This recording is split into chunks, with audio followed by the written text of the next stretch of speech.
প্রিয় শিক্ষার্থীবৃন্দ, আশা করি তোমরা সকলেই ভালো আছো। আজকের এই অনলাইন ক্লাসে আমি তোমাদের সকলকে শুভেচ্ছা জানিয়ে ক্লাসের কার্যক্রম শুরু করতে যাচ্ছি। ইতিপূর্বে আমি নবম এবং দশম শ্রেণীর সিলেবাসের অন্তর্ভুক্ত সমাজ সম্পর্কে তোমাদের সামনে উপস্থাপন করার চেষ্টা করেছি। সমাজ একটি বোঝার বিষয়, মুখস্থ করার বিষয় নয়। আজকে আমি তোমাদের আরেকটি গুরুত্বপূর্ণ বিষয় কারক সম্পর্কে তোমাদের সামনে উপস্থাপন করব। কারক একটি অত্যন্ত গুরুত্বপূর্ণ বিষয়। এটি তোমার সারা জীবনের জন্য প্রয়োজন। যে কোনো ভর্তির পরীক্ষায়, চাকরির পরীক্ষায় এই কারক এবং সমাসের থেকে প্রশ্ন হবে।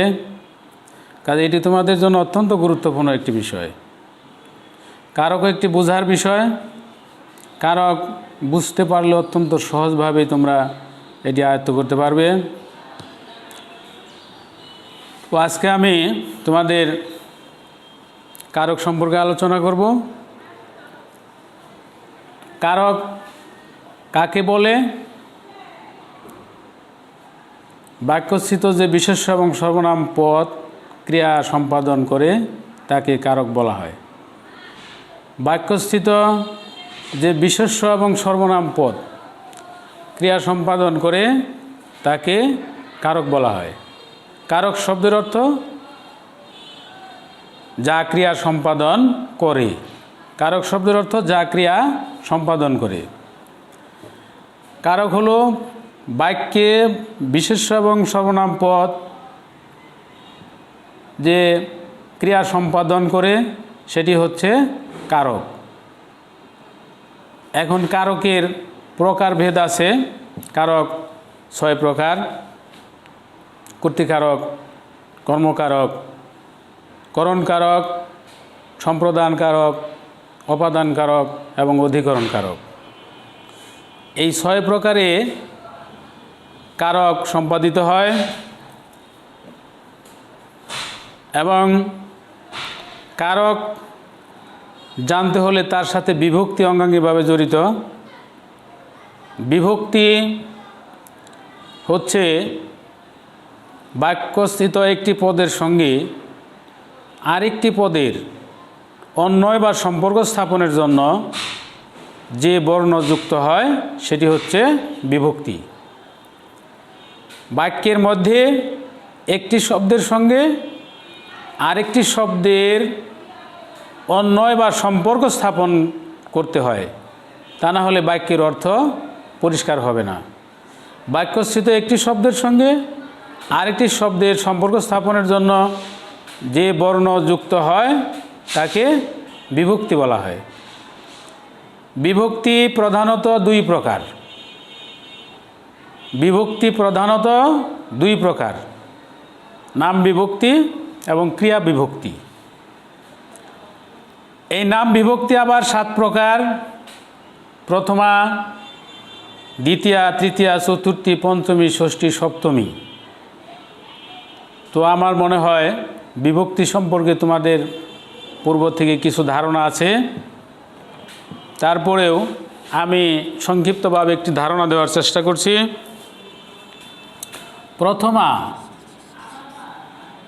প্রথমা বিভক্তি। বিভক্তি হলো অ, আ, ই, উ। শব্দের শেষে যদি অ, আ, ই, উ এই বর্ণের উচ্চারণ আসে সেটি হবে প্রথমা বা শূন্য বিভক্তি। প্রথমা বা শূন্য বিভক্তি। শব্দের মধ্যে যে শব্দটির কারক নির্ণয় করতে বলা হবে সেই শব্দটির উচ্চারণের শেষে যদি অ, আ, ই, ও এই বর্ণগুলির উচ্চারণ আসে সেটি হবে প্রথমা বা শূন্য বিভক্তি। এখন বইতে যাই থাক সেটা দেখলে তোমরা বিভক্তি শিখতে পারবে না। আমি যা বলছি সেটাই তোমাদের শিখতে হবে সহজভাবে। তারপরে দ্বিতীয়া বিভক্তি। দ্বিতীয়া বিভক্তি কে রে, কে রে। দ্বিতীয়া বিভক্তি হচ্ছে কে রে সহজভাবে। তারপরে তৃতীয়া বিভক্তি হচ্ছে দ্বারা, দিয়া, কর্তৃক।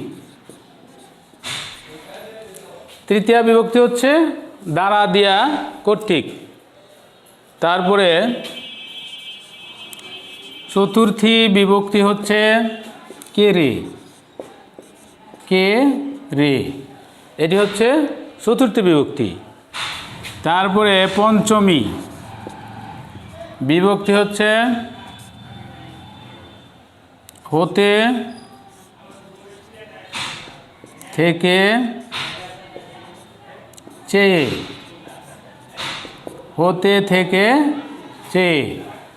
এটি চলিত ভাষা। সাধু ভাষায় হবে হইতে, থেকে, চেয়ে। এটি হচ্ছে পঞ্চমী বিভক্তি। তারপর ষষ্ঠী বিভক্তি। ষষ্ঠী বিভক্তি হচ্ছে র এর, র এর, এটি হচ্ছে ষষ্ঠী বিভক্তি। তারপরে সপ্তমী বিভক্তি। সপ্তম বিভক্তি হচ্ছে এ অ তে, এ অ তে, এটি হচ্ছে সপ্তমী বিভক্তি। এগুলি হচ্ছে বিভক্তি। এই বিভক্তিগুলি যোগ করে কারক ও বিভক্তি নির্ণয় করতে হবে। এই বিভক্তিগুলি তোমরা ভালোভাবে আয়ত্ত করে নেবে, তা নাহলে বিভক্তি নির্ণয় করা ভুল হয়ে যাবে। এগুলি হলো বিভক্তি।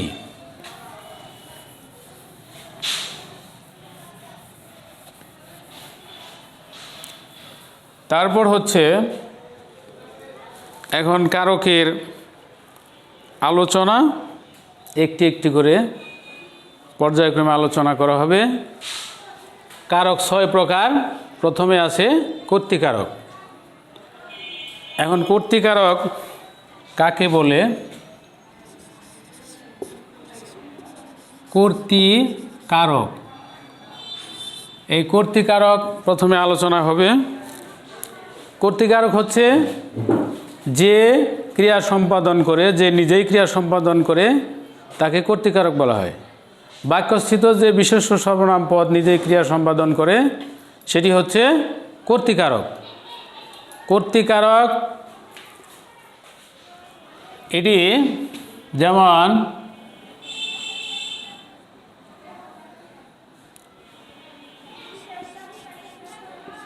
পাগলে কি না বলে, পাগলের নিচে দাগ,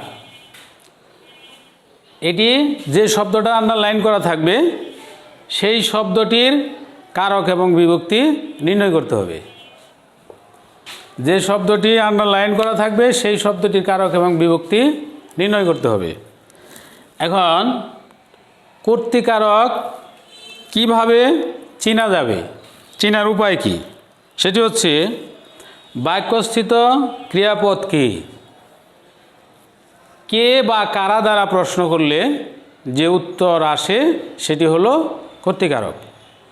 প্রত্যেক বাক্যে একটি ক্রিয়াপদ থাকবে এবং ক্রিয়াপদকে যে পদের কারক ও বিভক্তি নির্ণয় করতে বলা হবে সেই পদের মধ্যে প্রশ্ন করতে হবে। যদি প্রশ্ন করার সময় কে বা কারা দ্বারা প্রশ্ন করলে যদি উত্তরটা মিলে যায় সেটা হবে কর্তৃকারক। কে বা কারা দ্বারা প্রশ্ন করলে যদি মিলে যায় সেটা হবে কর্তৃকারক। তাহলে এখানে আমি লিখছি পাগলে কি না বলে। এখন পাগলে কে কি না বলে, কে বলে পাগলে, এই পাগল হলো কর্তৃকারকের, আর বিভক্তি হলো সপ্তমী বিভক্তি। পাগলে এখানে এ উচ্চারণ হয়, সেই জন্য এখানে হবে সপ্তমী বিভক্তি, কর্তৃকারকের সপ্তমী বিভক্তি।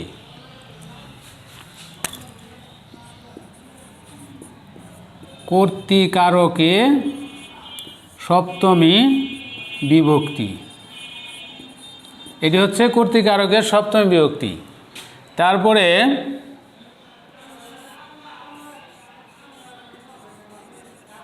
হামিদ বই পড়ে। এখন এই হামিদের নিচে দাগ দেওয়া আছে, তাহলে হামিদের কারক এবং বিভক্তি নির্ণয় করতে হবে।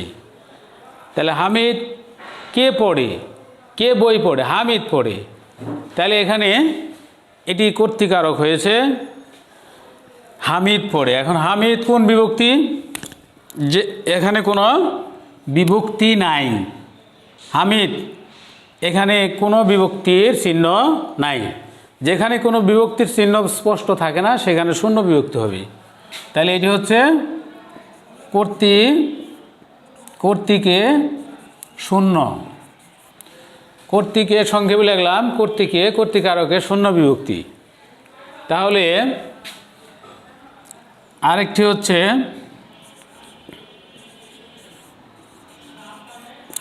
রবীন্দ্রনাথ গীতাঞ্জলি।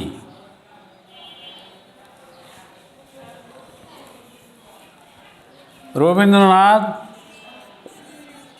গীতাঞ্জলি লিখেছেন। রবীন্দ্রনাথ গীতাঞ্জলি লিখেছেন। এখন লিখেছেন এখানে ক্রিয়াপদ, তাহলে কে লিখেছেন প্রশ্ন করলে মিলে যায় রবীন্দ্রনাথ। রবীন্দ্রনাথ এটি হচ্ছে কর্তৃকারকের শূন্য বিভক্তি, এখানে কোনো বিভক্তির চিহ্ন নাই, সেজন্য এটি কর্তৃকারকে শূন্য বিভক্তি। কর্তৃকে শূন্য, কর্তৃকে শূন্য বিভক্তি। এইভাবে আরও আছে গায়ে মানে না ফণিমণ্ডল।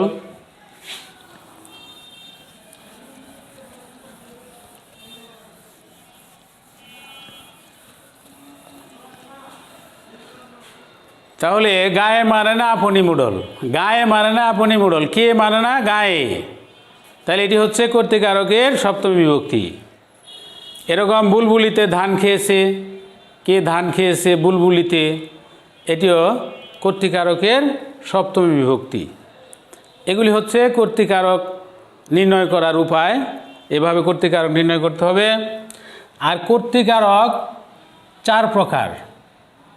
কর্তৃকারক হলো চার প্রকার। মুখ্যকর্তা, মুখ্যকর্তা হচ্ছে যে নিজেই ক্রিয়া সম্পাদন করে, যে নিজেই ক্রিয়া সম্পাদন করে সেটি হচ্ছে মুখ্যকর্তা। যেমন ছেলেরা বল খেলে, ছেলেরা বল খেলে, তাহলে ছেলেরা কারক বিভক্তি নির্ণয় করতে হবে। এখন এখানে ছেলেরা কারা বল খেলে, কর্তৃকারক চিনতে হবে। ক্রিয়াকে কে বা কারা দ্বারা প্রশ্ন করলে যদি মিলা যায় সেটা হবে কর্তৃকারক। তাহলে ছেলেরা বল খেলে, কারা বল খেলে, ছেলেরা। তাহলে এখানে উচ্চারণ আসতেছে আ, তাহলে অ আ ই ও, এগুলো উচ্চারণ আসলে কোন বিভক্তি হয়, শূন্য বিভক্তি। তাহলে এটি হচ্ছে কর্তৃকারকের মুখ্যকর্তা শূন্য বিভক্তি। তারপরে প্রযোজককর্তা, প্রযোজককর্তা শিক্ষক ছাত্রদের পড়াচ্ছেন, শিক্ষক ছাত্রদের পড়াচ্ছেন।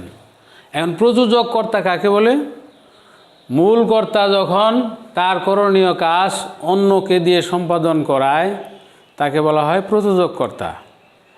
এখন প্রযোজক এখানে কে, শিক্ষক পড়াচ্ছেন ছাত্রদের, ছাত্ররা পড়ছে কিন্তু শিক্ষক পড়ছে না, কিন্তু শিক্ষক কাজটি করাচ্ছেন। এখানে শিক্ষক হলো প্রযোজক কর্তা, শিক্ষক ছাত্রদের পড়াচ্ছেন, এটি হলো প্রযোজক কর্তা। কর্তৃকারকের প্রকারভেদ, প্রযোজক কর্তার উদাহরণ শিক্ষক ছাত্রদের পড়াচ্ছেন, এখানে শিক্ষক শূন্য বিভক্তি। তারপরে আছে প্রযোজ্যকর্তা,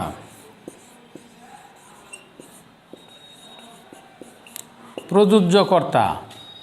এখানে একইভাবে শিক্ষক ছাত্রদের, না এটা তো ব্ল্যাকবোর্ড ভাঙে গেছে, শিক্ষক ছাত্রদের পড়াচ্ছেন। এখানে ছাত্রদের মূল কর্তার করণীয় কাজ যাকে দিয়ে সম্পাদন করা হয় সেটি হচ্ছে প্রযোজ্যকর্তা। মূল কর্তার করণীয় কাজ যাকে দিয়ে সম্পাদন করা হয় সেটি হচ্ছে প্রযোজ্যকর্তা। এখানে শিক্ষক ছাত্রদের পড়াচ্ছেন, শিক্ষক হচ্ছে প্রযোজককর্তা আর ছাত্র হচ্ছে প্রযোজ্যকর্তা। অর্থাৎ শিক্ষক ছাত্রদের পড়াচ্ছেন, ছাত্রদের দিয়ে কাজটি করাচ্ছেন, সেই জন্যে এই ছাত্ররা হচ্ছে প্রযোজ্যকর্তা। তারপরে আরেকটি আছে ব্যতিহারকর্তা।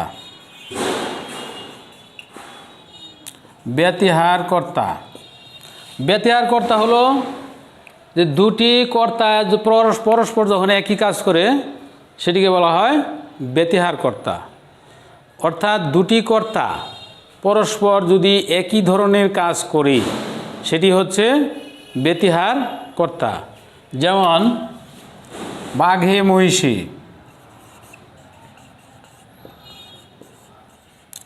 মহিষে এক ঘাটে জল খায়, এখানে বাঘে মহিষে দুটি কর্তা একই কাজ করছে। তারপরে রাজায়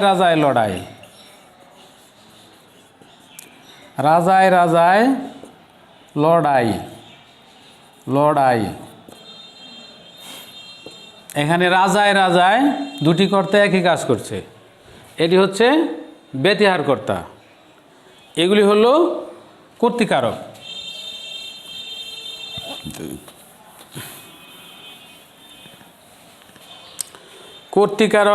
তাহলে কর্তৃকারক কাকে বলে? যে নিজেই ক্রিয়া সম্পাদন করে তাকে কর্তৃকারক বলা হয়। কর্তৃকারক কীভাবে চেনা যাবে? বাক্যে ক্রিয়াপদকে কে বা কারা দ্বারা প্রশ্ন করলে যে উত্তর পাওয়া যায় সেটি হলো কর্তৃকারক। এইটি মনে রাখতে হবে, বাক্যস্থিত ক্রিয়াপদকে কে বা কারা দ্বারা প্রশ্ন করলে যে উত্তর পাওয়া যায় সেটি হচ্ছে কর্তৃকারক। সহজভাবে এটি মনে রাখলেই কর্তৃকারক নির্ণয় করা যাবে। তারপর আছে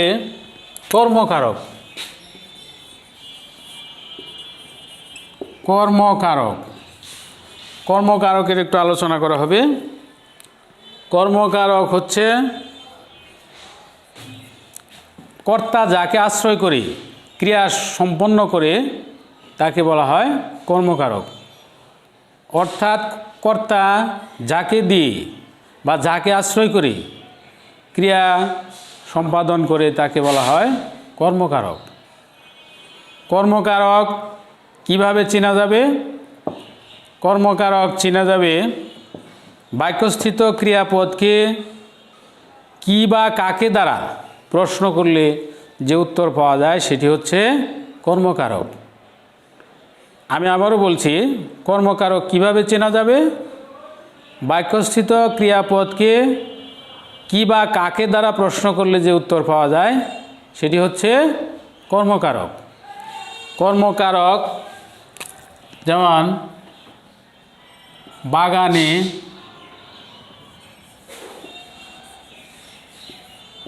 ফুল ফুটেছে, বাগানে ফুল ফুটেছে, তাহলে ফুলের নিচে দাগ দেওয়া হলো, তাহলে এটির কারক এবং বিভক্তি নির্ণয় করতে হবে।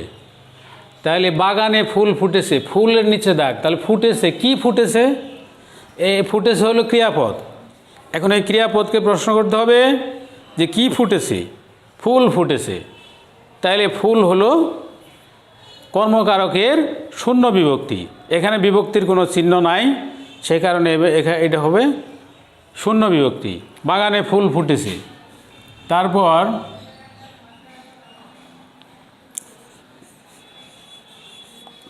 বাবাকে বড় ভয় হয়।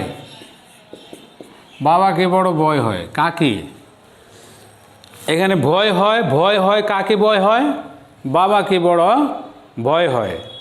তাহলে বাবাকে, এটি হচ্ছে কর্মকারকের দ্বিতীয় বিভক্তি। কে রে কর্মকারকের বেলায় বেশি ব্যবহৃত হয়। কে রে বিভক্তি কর্মকারকের, এটি দ্বিতীয় বিভক্তি হয়েছে। বাবাকে বড় ভয় পাই, এগুলি হচ্ছে কর্মকারক।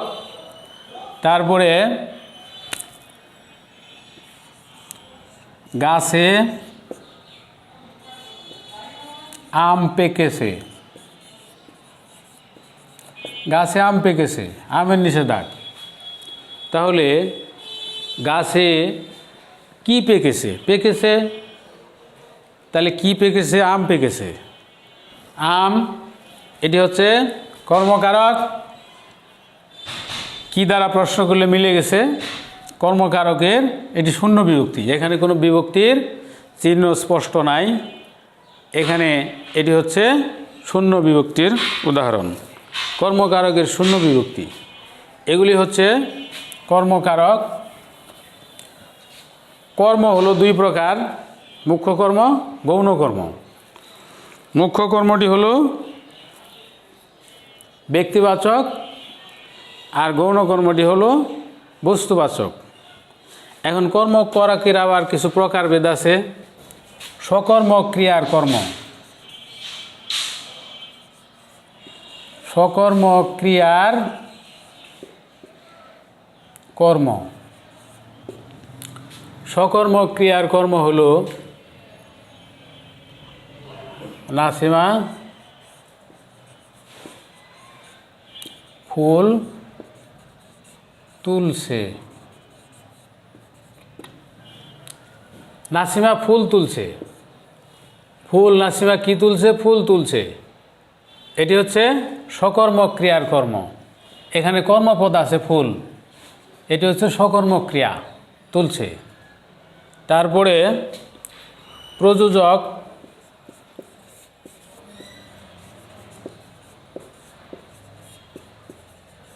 ক্রিয়ার কর্ম। প্রযোজক ক্রিয়ার কর্ম হচ্ছে ছেলেটিকে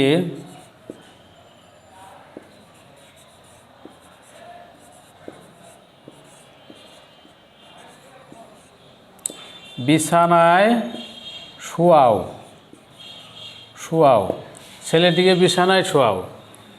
তো এটা প্রযোজক ক্রিয়ার কর্ম। প্রযোজক ক্রিয়া মানে যে অন্যকে নিয়োজিত করে ক্রিয়া সম্পাদন করে। ছেলেটিকে বিছানায় শোয়াও, ছেলেটিকে বিছানায় শোয়াও। একজন এখানে কাজটা করতেছে, প্রযোজনা করতেছে। শুইতেছে কে? ছেলে। এখানে এটি হলো প্রযোজক ক্রিয়ার কর্ম। তারপরে সমধাতুজ কর্ম। সমধাতুজ কর্ম, সমধাতুজ কর্ম।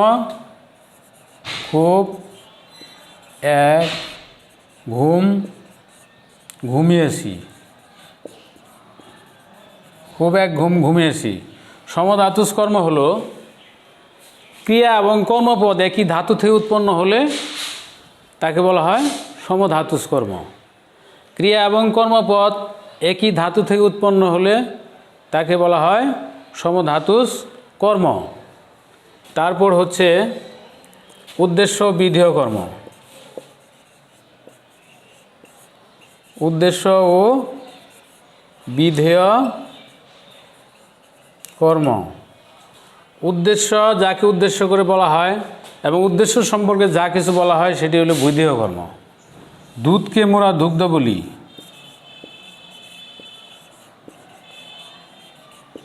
দুধকে মোরা দুগ্ধ বলি, দুগ্ধজাত দ্রব্য এটা বলি আমরা, দুগ্ধ বলি। হলুদকে বলি হরিদ্রা। এটি হলো উদ্দেশ্য এবং বিধেয় কর্মের উদাহরণ। দুধকে কাকে?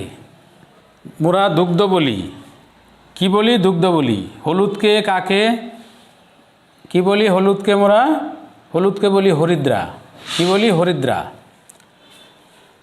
এটি হচ্ছে উদ্দেশ্য বিধেয় কর্মের উদাহরণ। এখন কর্মকারক মোটামুটি এগুলি আলোচনা। কর্মকারক মনে রাখতে হবে কিভাবে চেনা যায়। আরও উদাহরণ আছে, ঘোড়ায় গাড়ি টানে, গাড়ির নিচে দাগ দেওয়া থাকলে কি টানে? গাড়ি টানে। তারপরে কর্মকারক চিনতে হলে একটি জিনিস মনে রাখতে হবে যে বাক্যস্থিত ক্রিয়াপদকে কি বা কাকে দ্বারা প্রশ্ন করলে যদি মিলে যায় সেটি হবে কর্মকারক। তারপরে হচ্ছে করণকারক।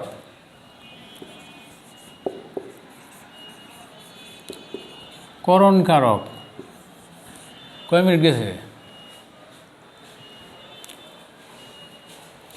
করণকারক, করণ অর্থ যন্ত্র বা সহায়। করণ অর্থ যন্ত্র বা সহায়, যা দ্বারা কাজ করা হয়। যা দ্বারা কাজ করা হয়, যাহার সাহায্যে কাজ করা হয় সেটি হচ্ছে করণকারক। করণকারক কিভাবে চেনা যাবে? করণকারক কিভাবে চেনা যাবে? করণকারক চেনার উপায় হলো বাক্যস্থিত ক্রিয়াপদকে কিসের সাহায্যে, কি উপায়ে ইত্যাদি দ্বারা প্রশ্ন করলে যে উত্তর পাওয়া যায় সেটি হলো করণকারক। যেমন অর্থে অনর্থ ঘটায়। অর্থে অনর্থ ঘটায়, তাহলে কে অনর্থ কিসে অনর্থ ঘটায়? কিসে, এখানে যেটি একটা বস্তু, কে দিয়ে প্রশ্ন করলে হবে না, কিসে দ্বারা প্রশ্ন করতে হবে। কিসে অনর্থ ঘটায়? অর্থে। অর্থে অনর্থ ঘটায়। কাঁচের জিনিস, কাঁচের জিনিস সহজে ভাঙে। কাঁচের জিনিস সহজে ভাঙে। কিসের জিনিস? কাঁচের। কিসের জিনিস? কাঁচের জিনিস। কাঁচের জিনিস সহজেই ভাঙে। তারপরে আছে সোনার খাঁচায় রাখবো তোমায়।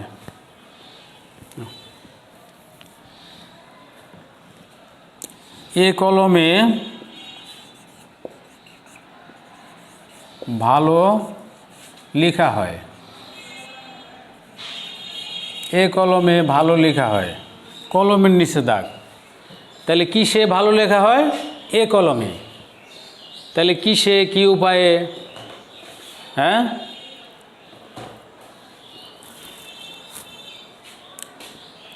বাতাসে।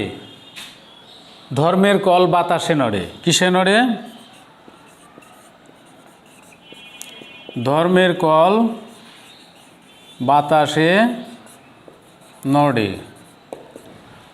বাতাসের নিচে দাগ, কিসে নড়ে? বাতাসে নড়ে। তারপর লাঙ্গল দ্বারা জমি চাষ করা হয়, সাপ দ্বারা লাঠি দ্বারা সাপ মারা হয়। এগুলি করণকারকের উদাহরণ। তাহলে করণকারক এভাবে চিনবে যে বাক্যস্থিত ক্রিয়াপদকে কিসের সাহায্যে, কি উপায়ে ইত্যাদি দ্বারা প্রশ্ন করলে যদি যে উত্তর পাওয়া যায় সেটি হচ্ছে করণকারক। প্রিয় শিক্ষার্থীবৃন্দ, আশা করছি যে আজকে যে তিনটি কারক সম্পর্কে আলোচনা করলাম তোমরা নিশ্চয়ই বুঝতে পারবে। সামনাসামনি ক্লাস নিলে আরও অনেক বোঝানো যেত, ভালো হতো। যেহেতু এখানে অনেক সময় চলে যায়, বিস্তারিত কথা বলতে গেলে অনেক সময় চলে যায়, তাই যতটুকু সংক্ষেপে তোমাদের বোঝানো সম্ভব সেই চেষ্টাই করলাম। তা আশা করি তোমরা উপকৃত হবে। তোমরা যে যেখানে আছো সকলেই সুস্থ থাকবে, ভালো থাকবে, এই কামনায় পরবর্তী ক্লাস দেখার আমন্ত্রণ জানিয়ে আজকে এখানেই শেষ করছি। খুদা হাফেজ। আসসালামু আলাইকুম।